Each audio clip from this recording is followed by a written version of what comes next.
You know, there's this great saying that culture eats strategy for breakfast. In this case, I find that to be entirely true. And let's find out why by looking at a very famous paper from 1990 that breaks down and quantifies organizational culture into 6 different key practices. Let's do it.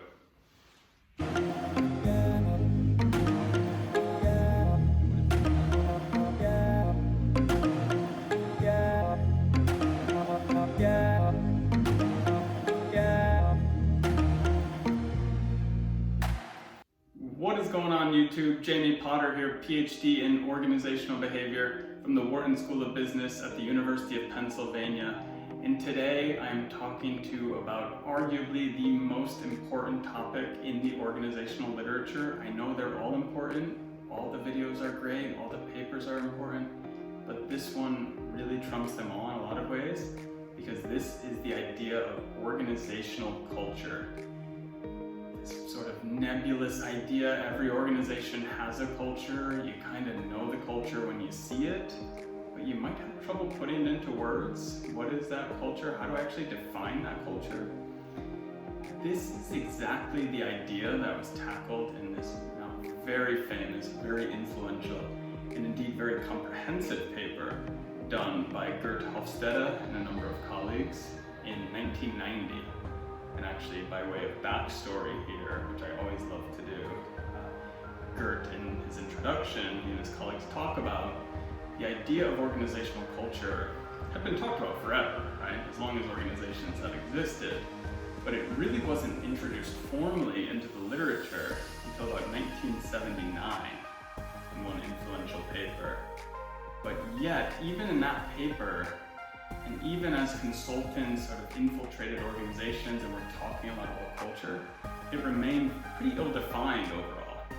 And that is where Geert and his colleagues sort of stepped in and said, we need to quantify this. It is 1990. We've had these massive organizations growing since World War II in a lot of cases. We need to be able to say, here is how to actually practically define culture. Here are the dimensions of culture. But before diving into the actual dimensions, we first need a little bit of backstory on culture, a little bit of a background, and that starts with, there are a number of different ways people think about culture practically. In the paper by Geert and his colleagues, they have this circular, sort of concentric circles that define culture. The inside being the part you really can't see. It's sort of, again, nebulous and ill-defined, and it sort of exists in the air. And that is the values, some people say beliefs, that sort of underlie the organization. And as you move outward in these concentric circles, you get to the more visible practices that you see. If I were to actually walk into an organization, there are a number of things I would see, whether symbols or rituals. That might be a morning stand-up meeting that everyone knows exists. These are sort of practical, visible manifestations of culture, of these more internal, sort of tacit values and beliefs that define the company. They can be seen externally, right? I may not know what they mean if I go into an organization and see these sort of visible cultural manifestations because they represent this internal core of the organization. Other literature, and again more practically in sort of popular press books or consultants, actually talk a lot about culture as an iceberg.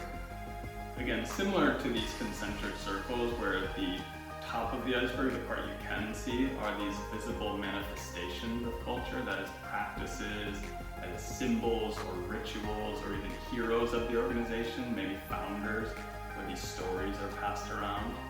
Whereas under the water, this part of the iceberg that you can't see, are again those values and beliefs and assumptions that are sort of deep-seated and underlie everything that sort of occurs within this organizational culture. So how in the heck did Geert and his colleagues quantify culture, right? They actually used pretty simple techniques. The more impressive part, of course, was the sample that they got. So they had to be a little bit clever here because there are multiple levels of culture. There's organizational culture, but that of course exists within a broader national culture. So what they first wanted to do is control for national culture. So they said, okay, we're going to look at only organizations in one country. In this case, we'll look in the Netherlands. Right? That way we're controlling for national culture, so any differences we see between organizations and their culture then has to be because of differences in organizational culture. Of course, when they did that, they ran into the inevitable practical problems in research that, okay, we don't actually have enough organizations now. So they did have to add another country. In this case, they added Denmark. And in total, they ended up surveying over 1,000 people in 10 different organizations across 2 countries and 20 different business units. Again, arguably one of the more comprehensive, impressive data collections that has ever been done in the research. And then once they asked these over 1,000 people in the 20 business units, this over 100 questions, these questions again being broken down into broadly the underlying values and then the observable practices of the organization, they ran a pretty simple technique I've used many times. Almost every research paper uses it. It's a factor analysis.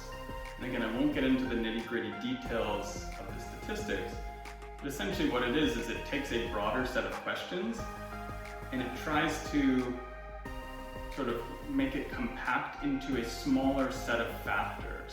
And essentially, if we think about it in terms of correlations, it's finding the different questions that are highly correlated and saying, okay, those must be the same underlying factor. So in this case, you can take 1,000 different questions, do a factor analysis that shows there are actually really just 6 dimensions that explain most of the variance in these 100+ questions.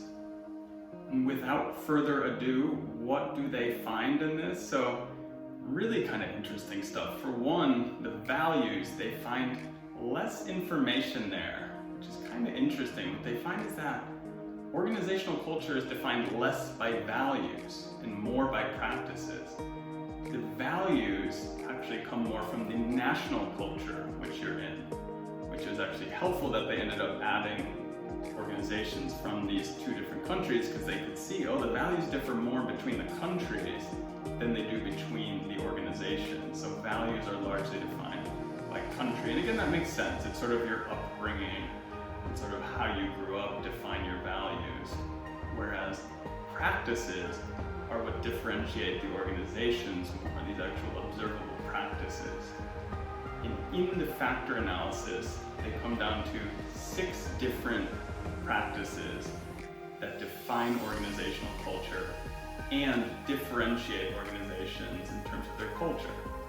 So what are these 6 practices that define organizational culture? Let's go through them. The first one is sort of the goal of the organization, and the 2 poles of this dimension are represented by either being outcome focused or process focused. Do I care only about the outcome and it doesn't matter how I get there? Or do I care more about the process and it doesn't actually matter what the outcome is as long as we follow this strict process? And you can already sort of see here, I'm not going to get into it a lot, but a lot of these different organizational cultural dimensions sort of defined by the industry with which you're in. Obviously, if you're in manufacturing, you're going to be much more focused on process by necessity, really. Whereas service industries, for one, will be much more focused on just purely the outcome. In a lot of cases, that is customer satisfaction. It doesn't necessarily matter how we get there, but we need customers to be satisfied so that we get new ones in and then we keep customers loyal. The second dimension here, sort of the internal orientation of the organization, as I call it, and that is, again, represented by 2 poles at the extreme ends of being either focused solely on the job, and the job needs to be done, or on the employees. And it's about employees kind of enjoying themselves and being happy, which interestingly, a lot of times that leads to the job getting done more. But again, you can probably think of organizations you've been at that have been at one pole or the other, either focused solely on the job and people are sort of an afterthought. We don't really care if we have a lot of attrition or turnover. It's about getting the job done, versus companies that care all about the people and they want people to stay for 20 or 30 years and make their career there. The third dimension here is how do employees identify and that can again be represented by two poles. One is that they identify what they call in the paper parochial. I had to look that word up, admittedly. Parochial being, I sort of identify locally with the organization, whereas on the other side is I identify more broadly with the profession. And again, maybe accounting is a good example where you define yourself and identify with the profession overall more than the specific organization you're in, because there are things like a CPA and broader ways you certify as an accountant. It's a very recognized profession. Whereas in other cases, the organizational culture is so strong and so meaningful that you identify again very locally with the organization. You know, if someone asks what you do, you might say, rather than, oh, I'm a tech employee, I work in IT, you might say, I work at Microsoft. Right? I define myself by the organization I work at. The fourth dimension here is communication style. And this is defined again by the two poles, one being very open communication, the other being very closed. So closed being it's sort of secretive, maybe like the FBI has a very closed communication system, again by necessity. Things that are being done are often top secret and we can't share it outside the organization, whereas others are very open in their communication. They communicate actively outside, they want to share ideas and get ideas. Again, tech companies are kind of a good example nowadays, right, where they need to be constantly at the cutting edge, so they likely have far more open communication systems than certain companies in other industries. The fifth one here is the structure of the organization. Sort of, how do we structure things internally? And again, by two poles here, one is very formal and the other is very informal. So a formal structure might look exactly like you think, sort of the big bank, right, where you wear a suit every day and you have your desk and things are done in a very rigid, structured manner. Whereas the informal is, again, let's think of tech, where maybe you wear a t-shirt, maybe you work remote when you'd like to. It's really less about having a very formal internal structure and more kind of free-form and entrepreneurial how things are done. And the last and sixth dimension here is, remember the second one I talked about, sort of the internal orientation, either towards being employee-focused or job-focused. This is now the external orientation. Am I focused on customers, or am I focused more on rules? Is it pragmatic or is it normative, as they say in the paper? And again, sort of an interesting one that differs between industries in a big way.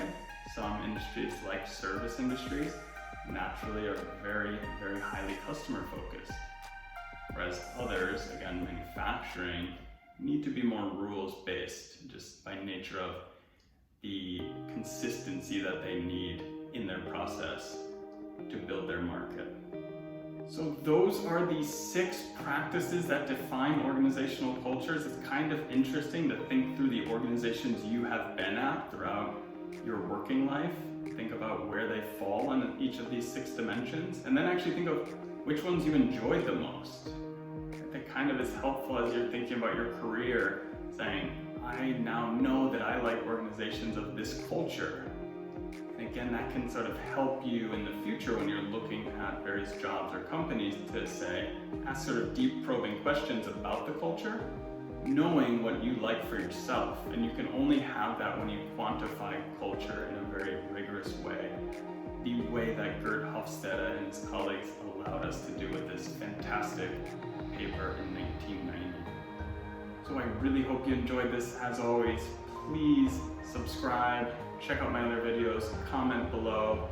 I will be back next week with another video. Please let me know what you'd like to hear about. I always find a topic I'm interested in week to week, but I'd love to hear what people out there also want to hear about, because there is an unlimited sort of pool of knowledge in the organizational literature that I love digging into.